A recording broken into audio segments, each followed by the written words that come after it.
not horses. We are humans. And humans are...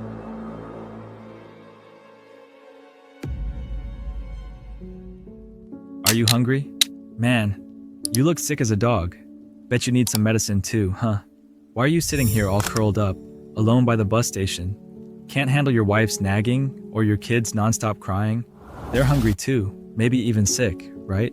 Or are you hiding from those debt collectors, hunting you down to beat the tar out of you like usual, because you ain't paid up? Man, you're one miserable, sorry soul. Your life's a damn mess. Lucky for you, I'm here to toss you a golden opportunity, the kind that comes once in a lifetime for folks like you. You could win more money than you ever dreamed of, end all this suffering, and live a whole new life where you get every damn thing you want. Or, hell, you might just die. But let's be real. Dying would be a win for you too. A way out of this daily torture. One gamble, that's all it is. Glory or death. I don't need to ask if you're a gambler. A guy at rock bottom with nothing to lose is a gambler by nature. Don't need to hear your answer either. I just want to hear how damn grateful you are for this shot I'm giving you. In short, this is Squid Game, where 456 players come together, each from a different walk of life, every one of them carrying a story that's unique, but all sharing one thing. They're from the bottom, lost every damn thing, and got nothing left but their miserable breaths, desperate as hell for any shot at redemption or a fresh start. Each gets a number, their identity wiped clean, and they dive into 6 games. Games they used to play as kids, but now twisted into something bloody and brutal. The point of each game is to knock out a chunk of players, leaving one winner standing to claim a cash prize of 45.6 billion South Korean won. That's 31.4 million US dollars. The games range from solo ones where you gotta follow the rules to the letter, to others where you team up with a partner or group to win together, or maybe face off head to head. Losing means you're out, and that means your life's done. Once your life's on the line and a massive cash prize is dangling as the reward, the game ain't just kid stuff no more. It's a gut-punching test of survival, packed with thrills, fun, and adrenaline, but also cruelty and a total ditching of humanity. Because what's gonna make us toss our humanity out the window, if not fear and greed? Bet you're thinking now, wow, these games sound wild and intense. Watching them spikes your adrenaline and leaves you gasping from the excitement, right? And maybe you're wondering too, what's in it for the folks running this show? Hold your horses, I'm gonna take you on a ride to understand it all. And I'll let you in on why player 456 is the real villain in this game. You think that it's my fault we're still here? That it's all because of what I did? We couldn't have won, Gi-yoon. And it was stupid to ever think we could. Look, we all know it. Hell, we live it every damn day. The deeper capitalism digs in, the richer the rich get and the poor get, scrapping by in misery. The system running the world don't give a rat's ass about nothing but supply and demand. All it does is churn out stuff for the rich to blow their ever-growing piles of cash on, while the poor starve to death and nobody bats an eye. And since money's already covered every need the rich got, there's only one thing they still crave forever: entertainment. A guy who's got every damn thing and is bored out of his skull will throw money at any kind of thrill. Their body's practically gasping for dopamine hits and excitement, always wanting more and more. So, a new cutthroat market popped up to sell that one hot commodity: entertainment. But regular stuff like sports, live shows, or TV ain't cutting it anymore for satisfying the rich folks' hunger for thrills. They needed something sharper, more intense, stuff like illegal drugs or extreme activities. And that's exactly where Squid Game fits in, right in that category. So, let's do it again with another target. Feeling bored? Man, you got every damn thing already. Anything you want shows up so fast you've lost the ability to feel a damn thing.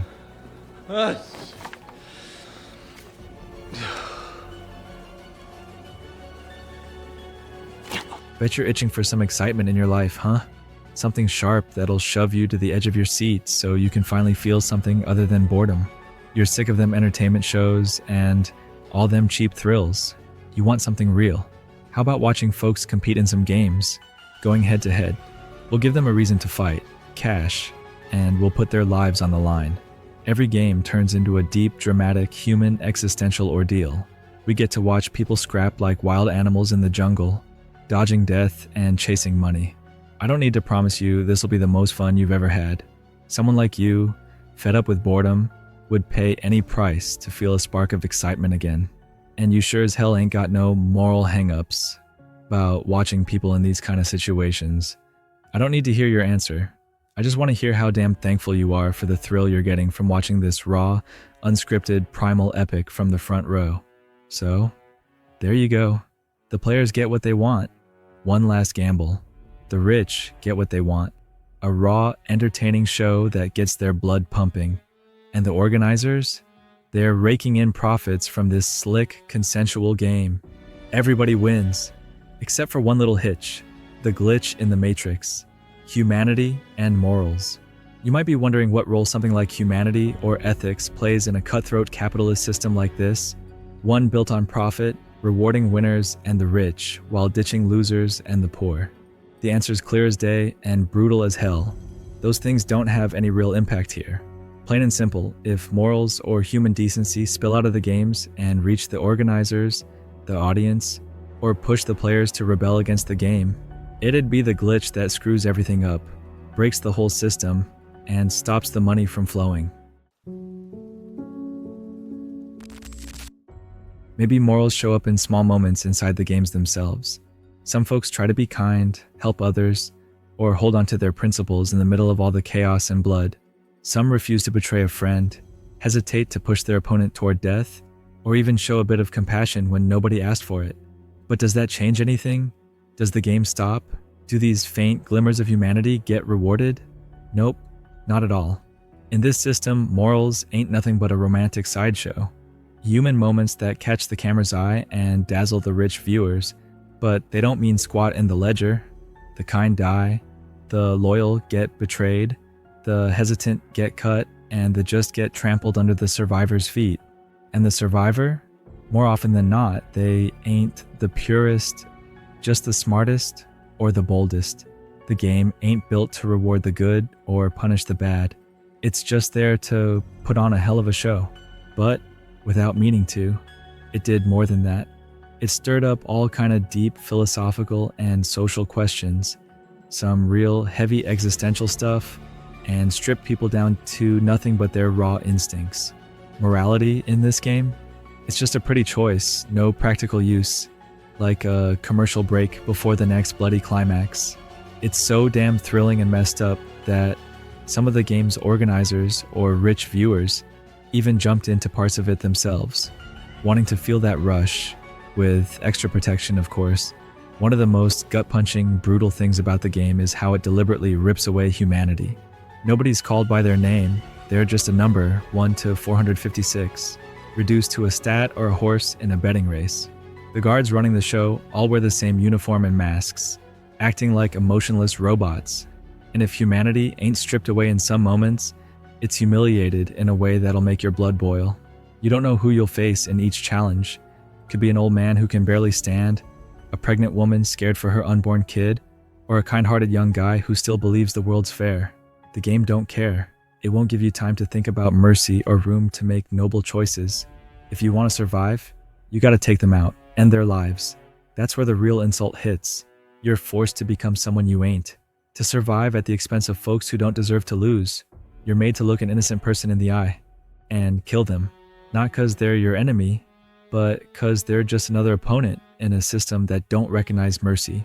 But even with all the game does to strip people of their humanity, not everyone gives in. Some players fought back. Some, even trapped by fear and hunger, held on to staying human.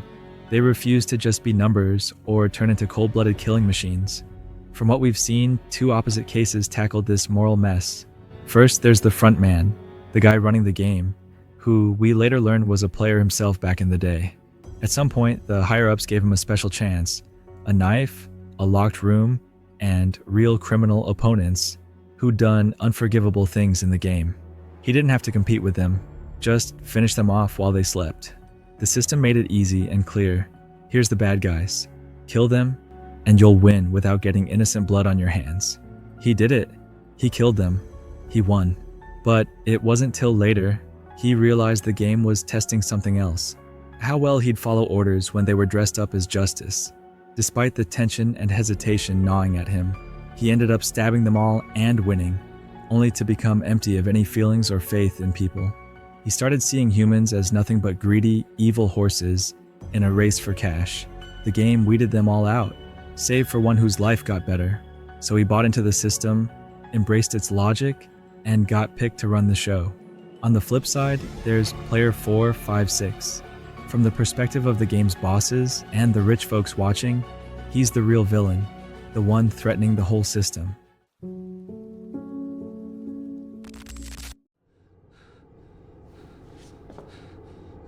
He just killed someone over there! He just died! Can't you hear me, huh? Help us now! If you take a good hard look at what player 456 did from the jump, you'll see he's the moral glitch that messed with the cold, mechanical gears of this capitalist system. Right from the start, he played clean, dodging death and trying to win without hurting a soul. He didn't clash with anybody or toss his humanity out the window like most of the others ended up doing. Instead, he was out there saving whoever he could, lending a hand to everyone, never turning into some selfish, cutthroat, win-obsessed jerk like the game wanted. Even at the end of the first game, when he was forced to go head-to-head with his best buddy in a fight to the finish, he came out on top but stood over his friend, who couldn't even put up a fight, and flat-out refused to kill him. Even when he knew a choice like that would get both of them kicked out, and probably killed, since there'd be no winner, he didn't budge. If his friend hadn't used his head and chosen to end it all quick so the prize wouldn't go to waste, the money would have been lost, and player 456 would have been out, dead. By acting like that, he wasn't just playing against the game's thirst for blood competition, he was revolting against the whole damn system with this fierce streak of humanity. He didn't give a damn about dying or the cash, he just wanted to hold on to being human. When player 456 was named the winner and handed that fat cash prize, he didn't kick back and live it up. Instead, he slipped into this dark, heavy depression, haunted by the memory of everyone who died in that game, replaying the ugly, cruel system that stripped folks of their humanity and treated them like racehorses or savage beasts, tearing each other apart. He made up his mind to spend that money on one thing only, heading back to the game to burn it to the ground. His very existence screwed with the story the rich folks tell themselves, that only the toughest survive and mercy's just weakness. That's what got under the front man's skin. A guy with a rock-solid opposite philosophy who was more than happy to test it out, challenging player 456 by letting him back into the game, a first in the game's whole damn history. While the first season of the show was all about player 456 rising up, and his moral compass clashing hard with the game's nature and the animal instincts that take over when folks are scared and starving, seasons 2 and 3 were like a hidden chess match between 456 and the frontman, who jumped into the game himself as player 001. Every move between them was a brutal ideological showdown. Player 456's beliefs never wavered, but 001 had already lost all faith in humanity, ripping out his own heart so violently it turned him into this obsessed guy, desperate to crush any idea that went against his worldview, proving to himself he wasn't wrong.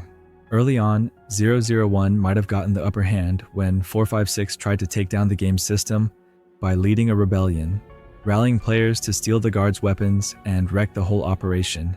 001, still acting like just another player, hit him with a gut punch question: "You're gonna risk your friends dying in this revolt. Cool with that sacrifice for the greater good?" 456 said he was, and in that moment, he kinda admitted he was treating people like numbers for a bigger goal, falling right into 001's philosophy. Season 2 ended with the rebellion crushed, and 456 punished hard by being thrown back into the game. 001 went back to his frontman gig, sending a loud message that the system didn't even flinch, and 456's humanity wouldn't change a damn thing, especially when 456 saw the other players were fine with keeping the game going. That hit 456 like a ton of bricks, sending him into a deep, dark mental spiral. Lost in depression, the games kept rolling and things got bleaker. The players turned colder, greedier, more vicious. The good-hearted ones dropped like flies. one after another. Then the VIPs, the rich folks watching, showed up to soak in the remaining games up close, getting off on the sadistic thrill of humans driven wild by survival instincts. Their cruelty hit a sick peak when player 222, a pregnant girl, gave birth to her baby girl. One of the rich VIPs, with his smug, sadistic smirk, suggested adding the newborn to the game as a player to crank up the stakes and fun. The frontman greenlit it, claiming it'd make things more exciting, but deep down, he was throwing a harder test at 456's humanity. As the games dragged on, the mom died, and 456 made it his mission to protect that baby girl, no matter how much she slowed him down. He didn't even see leaving her behind as an option. Even though the baby's real dad was still in the game, he didn't give a damn about her, flat out saying he'd sacrifice her for the prize. That set up the final challenge in the last game, a showdown between 456 and the biological dad. The bitter irony? 456 was the one fighting to save the kid, but we all knew the real fight was between 456, the frontman, and the VIPs. A straight-up clash of ideologies. Player 456 beat the biological dad, and it all came down to one final moment: kill the baby girl and win the prize for the second time. Something that had never happened before in the game's history. The VIPs, those smug rich folks watching, were already packing up to leave. Not a shred of doubt in their minds that 456 would off the kid and grab the cash. But then he looked straight at them and said those now famous words: "We are not horses, we are humans. Humans are..." He didn't finish the sentence. Instead, he threw himself to his death, sacrificing his own life to let the baby live. Like he was telling them that humans are defined by this fierce streak of humanity, one that chose to let himself die to save an innocent child. This wasn't just about selflessness, it was a kind of humanity that outshone greed, ego, and even the fear of death itself. It hit everyone like a freight train, teaching them a brutal lesson. The VIP's snarky, entertained smirks froze on their faces, like they'd been slapped with an existential shock about what justice and humanity really mean. The frontman knew right then his whole philosophy had been crushed, defeated in the worst way possible. Sure, the games would go on, but 456's sacrifice was like a checkmate in their silent chess match. He lost his life, but the whole damn system lost its claim to superiority.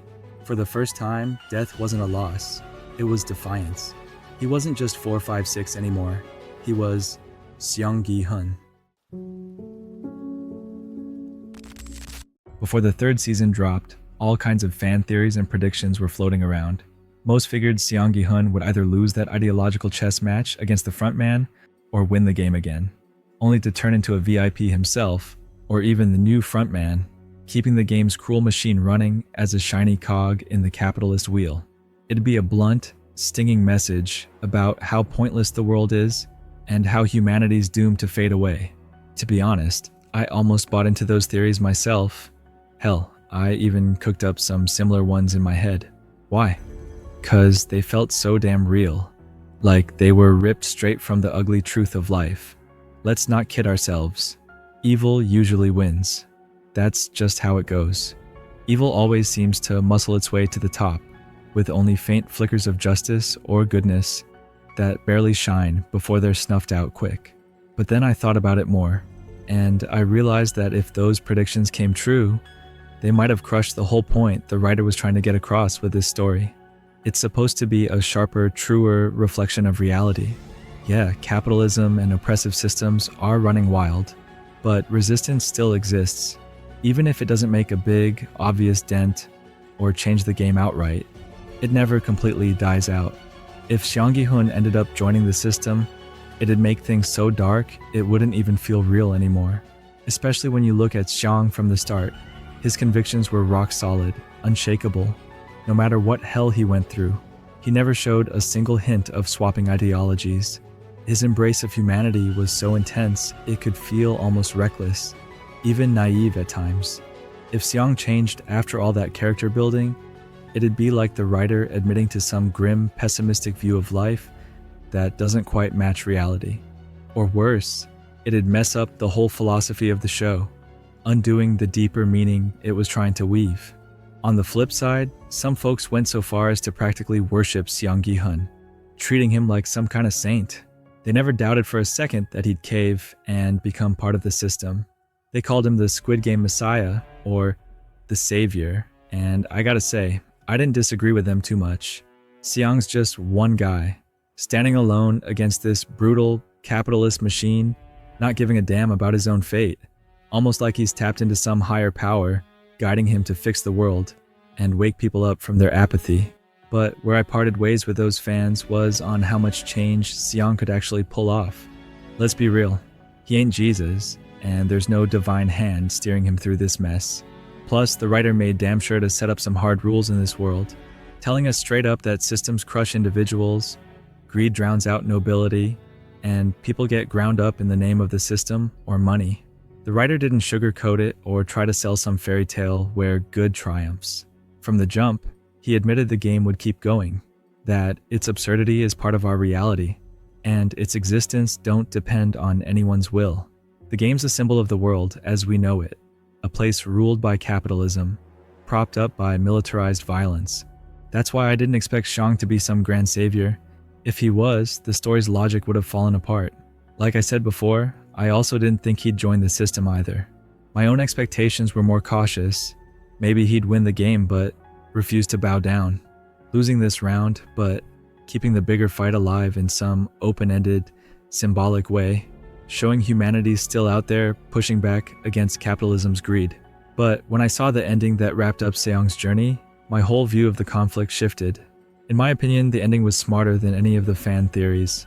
It didn't paint Seong as a saint or a messiah, nor did it turn him into a hero who flips sides and joins the bad guys. It just showed him as a living, breathing example of choosing to stay human in the middle of a merciless hell. His goal wasn't to take down the game, it was to resist, plain and simple, to just keep resisting. Even though he stumbled and the test got harsher and crueler, his whole purpose was to keep resisting and holding on to his humanity.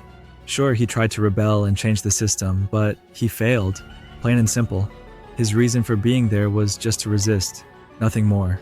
Maybe we, the viewers, didn't always agree with Seong's choices. Hell, maybe we even laughed at him sometimes. And if that shows anything, it's our own complicity. We enjoyed watching from the safety of our couches, just like the VIPs did, getting a kick out of the crime. The lighting's slick, the music's tense, the emotions are raw, and the downfall's dramatic as hell. The question ain't who's the victim anymore, it's how they're gonna die. That's the brutal dissection of our collective conscience right there. The show's most dangerous message might be that humanity is just a choice to not take part in the system's crimes. And maybe I'm going too far by saying someone who makes that choice is like a messiah. No miracles, just a painful daily test to stay pure in a filthy world, to refuse to play the game even if it costs you your life. Every player in the game's a potential prophet, a potential sacrifice, or a potential executioner. The dark irony is that we celebrate the saints who gave themselves up back in the day, hanging their pictures and crying over their memory. But if we met them today, we'd probably sacrifice them all over again. The third part of the series wasn't just a continuation of the plot, it was a refined philosophical exploration of the dividing line between good and evil. It became clear that this line isn't straight, but jagged, weaving its way through each of us. We're not always the victim, nor always the judge. Often we're both at once. Perhaps Seong's sacrifice was the perfect culmination of his commitment to his humanity, yet it carried a trace of complicity. In the end, he submitted to the system, playing the game by its rules instead of trying to grab the child and make a break for it. If he and the child had been gunned down by the guards, he might have disrupted their system entirely. But Seong, in his own way, masterfully delivered his message. He admitted he was no longer a revolutionary, acknowledged his inability to directly change the system, yet he proved to them, to the organizers, to the VIPs, that there's still hope within them. In doing so, he offered himself as a sacrifice to send that message, and there's a kind of dark poetry in that, far removed from naive idealism. I find myself wondering about the future of the game, which will undoubtedly go on. Will Seong's sacrifice, reminiscent of Christ's crucifixion, remain etched in the minds of the organizers and the wealthy spectators, prompting the system to reform itself from within? Or will it fade with time, leaving Seong to die twice, once when he sacrificed himself, and again when his message vanishes, like a prophet whose memory fades into oblivion. In the end, the series asks you to imagine yourself in every role: a player, a guard wielding a weapon, an organizer, one of the VIPs, or even the mastermind running the entire game. Caught between the hell of poverty and the relentless churn of wealth, between the illusion of choice and a hollow democracy, between the inevitability of pursuing your own gain at the expense of others and the difficulty of sacrificing yourself for someone else, the series poses its true question. What would you do? Would you submit to the system, claiming you have no choice? Or would you carve out a choice of your own? And the harder question, what would you do if power were placed in your hands? Would you repeat the mistakes of the oppressors? Would you run the game because you now hold its cards? Or would you choose to break the cycle? The series doesn't aim to save you. It wants to confront you with yourself, to make you feel that you're part of everything you curse. Salvation isn't a promise at the end. It's a choice made in the middle. Seong may not have been a savior, but he was the only one who refused to become an oppressor. He may not have saved the world, but he didn't let the world corrupt him. I have plenty of reservations about the series finale from a technical standpoint. Some plot lines, from beginning to end, felt unnecessary, or could have been crafted better. I wasn't thrilled with the endings of certain characters, not just emotionally, but from a logical and philosophical perspective. I won't pretend the series is flawless. There are plenty of missteps, but I truly loved the existential, philosophical journey I took with Seong. It served as a foundational structure that lent the work a mature, aesthetic depth. If you've made it this far, maybe you're a player in this game too, searching for answers amid the absurdity, wondering, like us, can art awaken what has gone dormant? If this perspective stirred something in you, drop a like, make subscribing a quiet promise that you're still invested in meaning, and leave your thoughts in a comment. Stay tuned for what's next. More dives into new philosophies, more works of art that deceive us with their simplicity, but hide a mirror behind every scene. Get ready, because the game isn't over yet.